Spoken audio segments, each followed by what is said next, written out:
کہ دیکھو اگر تاجر آخرت کو سامنے رکھ کر پیسہ کماتا ہے، پیسہ بھی ملے گا اور آخرت بھی ملے گی کہ میں خرچ کروں گا اپنی ذات پر بھی. آپ نے نیت یہ کر لی کہ میں دولت اس لیے کما رہا ہوں کہ میں لوگوں کے سامنے ہاتھ نہ پھیلاؤں، کیونکہ ہاتھ پھیلانے والا اللہ کی نظر میں قیامت کے دن رسوا ہوگا.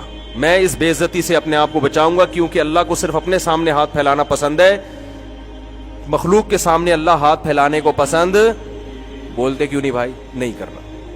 اس نیت سے کماؤں گا. نمبر 2، اس نیت سے کماؤں گا کہ میں رشتہ داروں پہ خرچ کروں گا. اور رشتہ داری جوڑنے سے کون راضی ہوتا ہے؟ ہر چیز گھوم پھر کے کہاں نہیں چاہیے؟ اللہ کی طرف، کائنات کو بنانے والا وہ اجر دے گا مجھے، دنیا سے نہیں چاہیے. میں اس لیے کما رہا ہوں کہ میں غریبوں کو کھلاؤں گا، غریبوں کو خوش کرنے کے لیے نہیں. کیا عجیب انداز ہے یار قرآن کا. انما نطعمکم لوجہ اللہ، اللہ فرماتے ہیں ہمارے نیک بندے جو آخرت کو سامنے رکھ کر زندگی گزارتے ہیں، ایسا خاندانی اخلاص ہے کہ جس وقت بھوکوں کا پیٹ بھر رہے ہوتے ہیں تو بھوکوں سے خطاب کر کے کہہ رہے ہوتے ہیں کہ اس خوش فہمی میں مت رہنا کہ ہم تمہیں خوش کرنے کے لیے کھلا رہے ہیں. نا نا نا نا نا، تمہیں نہیں خوش کرنے کے لیے کھلا رہے.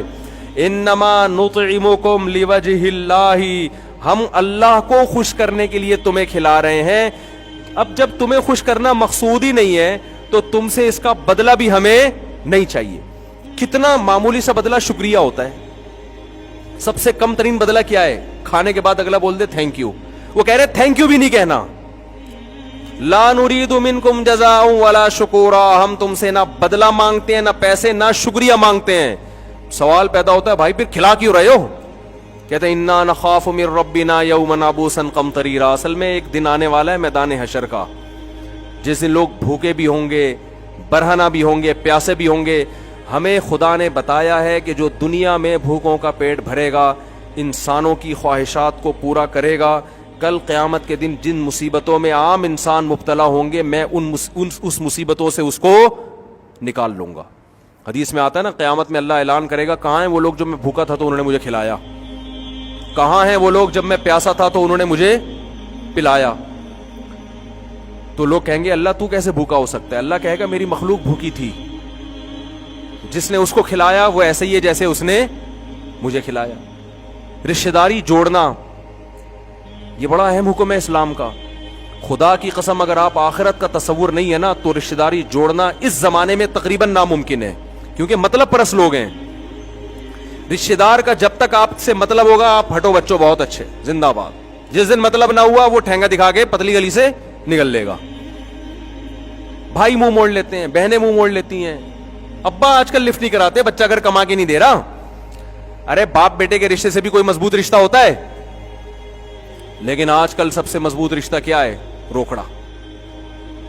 بچہ ایک نمبر تمیز سے بات نہ کرے ابا سے. جو بیان سن رہے ہیں ان اباؤں کے علاوہ کی بات کر رہا ہوں میں، آپ کی بات کسی کی بھی نہیں کر رہا، میں ذہن میں رکھیں. بچہ تمیز سے بات نہیں کرتا ابا سے، خدمت نہیں کرتا، لیکن اتفاق سے اس کی لاٹری کھل گئی ہے، پیسے بہت ہیں اس کی جیب میں، ابا کو دیتا رہتا ہے حسب معمول. بہت اچھا بیٹا ہے، بہت کیا ہے، نیک بچہ ہے میرا.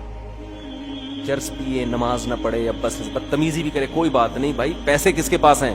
اور ایک بچہ بیچارہ نیک ہے، اس کی قسمت کے وہ کاروبار چلتا نہیں ہے، جس کاروبار میں ہاتھ ڈالتا ہے وہ کام کیا ہو جاتا ہے؟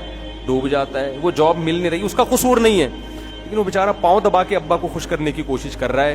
ابا اس سے خوش نہیں ہوتے، تانے دیتے رہتے کم بخت کماتا نہیں. ایسا مارکیٹ میں چل رہا ہے. جو آپ لوگوں کے علاوہ کی بات کر رہا ہوں، آپ اپنی انسلٹ محسوس نہ کریں یار، ہم ایسی باتیں کر رہے ہیں ہمیں سامنے بٹھا کے شرمندہ کر رہے ہیں. میں نے پہلے بتا دیا میں آپ لوگوں کے علاوہ کی بات کر رہا ہوں.